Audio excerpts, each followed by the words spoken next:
Promessa fatta, promessa mantenuta. Noi di Rete Veneta abbiamo portato la voce dei cittadini al nuovo sindaco di Vicenza.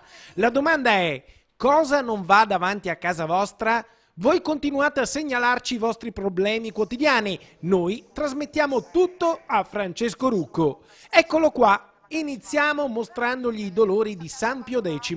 Era il 13 giugno quando abbiamo fatto un giro per il quartiere. Caro sindaco, ecco cosa ci hanno detto i cittadini. Troppi rom qua, quindi proprio la paura di tenere al parco, insomma. È capitato l'anno scorso che al parco di San Pio proprio è stata presa una bambina, la volevano portare via. Non è stato difficile trovare in quartiere San Pio X le testimonianze vive di quanto scritto da una mamma in una mail arrivata in redazione. Poca sicurezza, brutta gente che gravita tra il parco e alcuni esercizi commerciali e poi un quartiere che sembra sia dimenticato. Cioè, non si può stare tranquilli. La richiesta di aiuto raccontava proprio questo e in pochi minuti ne abbiamo avuto le prove. Dai muri imbrattati, ovunque, anche sulla facciata di questa chiesetta, agli edifici abbandonati e scopriamo che il quartiere aveva anche raccolto delle firme per questo. Sindaco, ha sentito i residenti di San Pio X, dicono nomadi al parco, edifici abbandonati, una situazione di degrado.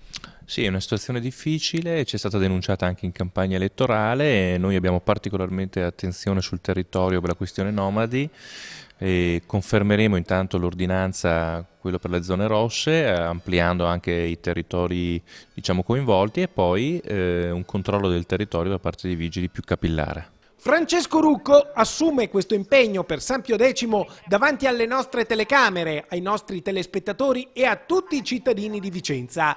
Lo ringraziamo e seguiremo. Quando realizzerà quel che ha detto, saremo felici di dargliene merito. Quanto a voi, se avete delle segnalazioni, delle istanze, delle richieste, contattateci e come abbiamo sempre fatto, le porteremo al sindaco. Un impegno che per noi di Rete Veneta continua.